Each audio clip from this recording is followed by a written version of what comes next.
नमस्कार, एक बार फिर से आप सभी का स्वागत है आपके अपने YouTube चैनल पर। जैसा कि शीर्षक से आपको पता ही चल गया होगा कि आज के वीडियो में शुंग वंश, कण्व वंश और सातवाहन वंश के बारे में हम पढ़ेंगे। 7वां वीडियो है यह लूसेंट सीरीज का। तो अगर हम शुंग वंश के बारे में बात करते हैं तो जो मौर्य शासक बृहद्रथ था, जो बहुत कमज़ोर शासक था, उस समय अंत में बृहद्रथ अपनी सेना का निरीक्षण कर रहा था उस समय, और इसी समय पुष्यमित्र शुंग ने उसका वध कर दिया था। क्योंकि कारण ये था कि उसी समय जनता की रक्षा भी करनी थी, क्योंकि यूनानी आक्रमणकारी भारत में प्रवेश कर रहे थे। भारतवर्ष में मतलब अखंड भारत था उस समय। तो जैसा कि नक्शे में आपने देखा कि वहाँ तक शुंग वंश था। मगध साम्राज्य समाप्त हो गया है। अब मौर्य वंश के अंतिम शासक की हत्या करके शुंग वंश की नींव डालते हैं कौन? पुष्यमित्र शुंग। ठीक है। यह जो शुंग नाम है यह बहुत प्राचीन है। यह पाणिनि के अष्टाध्यायी में भी इसका वर्णन है कि शुंग वंश जो है ब्राह्मण से संबंधित है। तो ठीक है। तो पुष्यमित्र शुंग का जो शासनकाल था वो 185 ईसा पूर्व से लेकर 149 ईसा पूर्व तक था। अगर कहे तो हम यहाँ पर कोई 36 वर्ष की शासन काल था इनका। 185 से 73 ईसा पूर्व तक ये शुंग वंश का शासनकाल है। और राजधानी कहाँ है? जैसा कि नक्शे में आपने देखा, विदिशा। विदिशा अगर हम इस समय देखें तो ये उत्तर भारत का क्षेत्र माना जाता है। अब देखिए, कहते हैं कि इसने अशोक के 84,000 स्तूपों को तोड़ा डाला था। देखिए, इसने 84,000 स्तूपों को भले तोड़ा डाला था, लेकिन इसने एक देवर, जो मध्य प्रदेश का स्थान है, वहाँ पर इन्होंने भरहुत स्तूप का निर्माण भी कराया था। ठीक है। छवि देखने का प्रयास करेंगे आप भरहुत स्तूप का। बड़ा ही सुंदर स्तूप है। देखिए, एक चीज़ और मेरे जहन में आ रही है कि इस काल को वैदिक पुनर्जागरण का काल कहा जाता है। क्योंकि इस समय आप अगर देखेंगे तो यहाँ पर अश्वमेध यज्ञ यहाँ पर होता है। यहाँ पर ही जाकर मनुस्मृति बनती है। अगर नारद स्मृति की बात करेंगे तो वो गुप्त वंश में बनती है, लेकिन मनुस्मृति जो है वो यहाँ पर बनती है।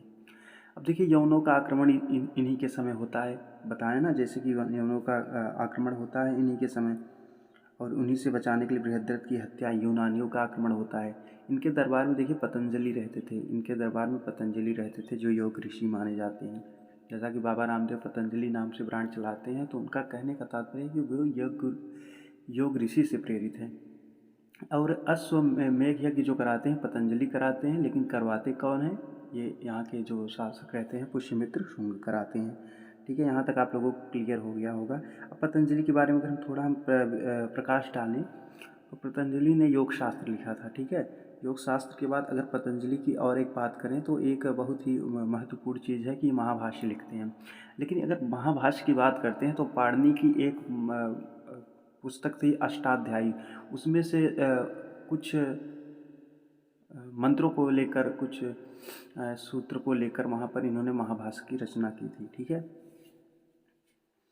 बात करते हैं महाभाष्य से। पाणिनि के अष्टाध्यायी से प्रेरित होकर, उनसे कुछ भाग लेकर, उसका कुछ अंश लेकर इन्होंने महाभाष्य लिखा था, जो कि व्याकरण की नींव भी मानी जाती है, संस्कृत व्याकरण की। ठीक है। यहाँ तक आप लोगों को समझ में आया होगा, उम्मीद करता हूँ।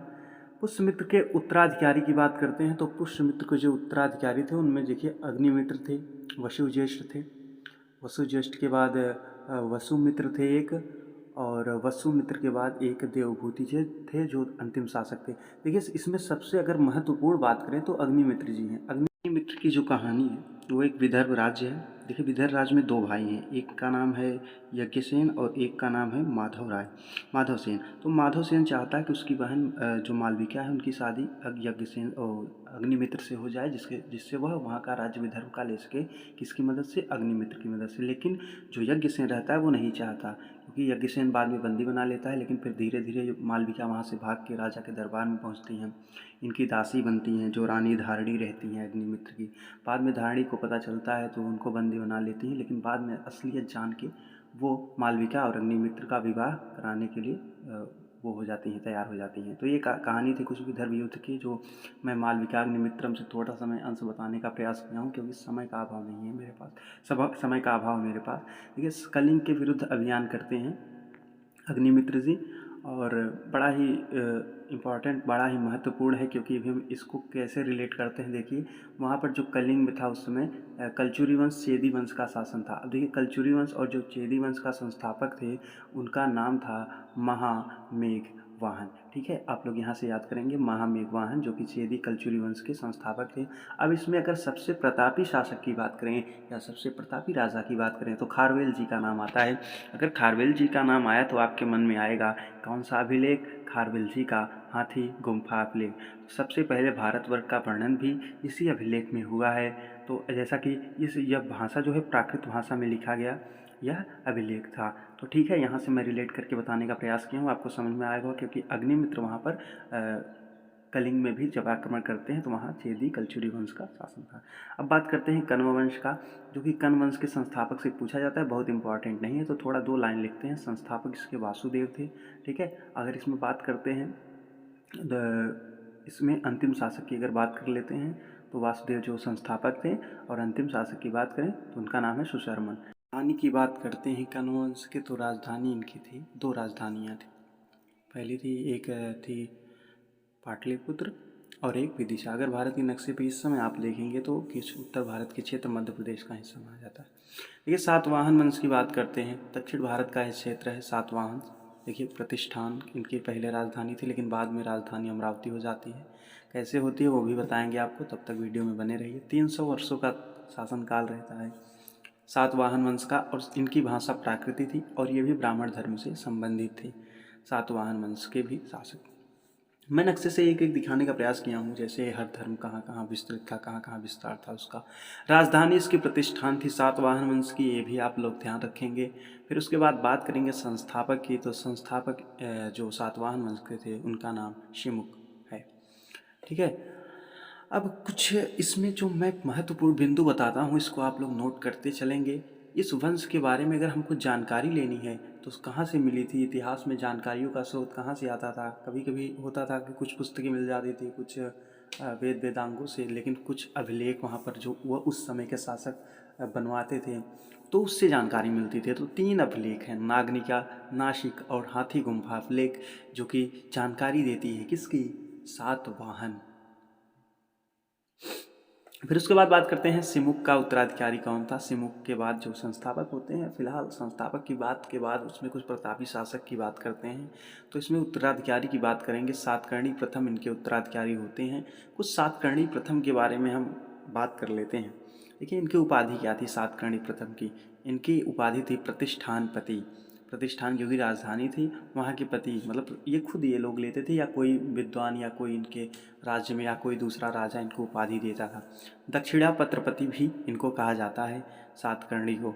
फिर उसके बाद बात करते हैं, इन्होंने देखिए 2 अश्वमेध हैं, तो शुंग वंश में पुष्यमित्र शुंग के जो उस समय पतंजलि कराए थे, लेकिन यहाँ पर अगर सातकर्णी प्रथम जो कि सातवाहन वंश से संबंधित है, उन्होंने 2 अश्वमेध यज्ञ और 1 राजसूय यज्ञ कराया था। अब यही क्या करते हैं सातकर्णी प्रथम, जो प्रतिष्ठान से राजधानी को कहाँ लेकर आते हैं? अमरावती राजधानी लेकर चले आते हैं।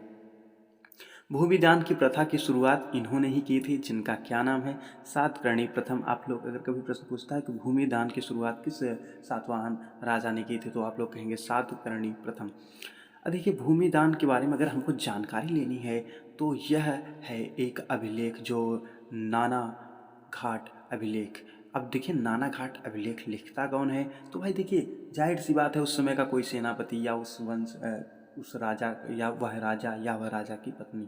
तो नागनिका उनकी एक पत्नी रहती हैं जो लिखती हैं कौन सा अभिलेख, आप लोग बताएंगे। फिर उसके बाद गौतमी पुत्र सातकर्णी का नंबर आता है, और ये 23वें शासक होते हैं सातवाहन वंश में। सभी शासकों को नहीं पढ़ना है, जो महत्वपूर्ण है मैं बताते चल रहा हूँ। देखिए, बात है सातवाहन वंश का पुनर्संस्थापक भी कहा जाता है गौतमी पुत्र सातकर्णी को। ठीक है, जल्दी छोटा वीडियो बनाने के चक्कर में थोड़ा ज़्यादा मैं मैटर देने का प्रयास करता हूँ।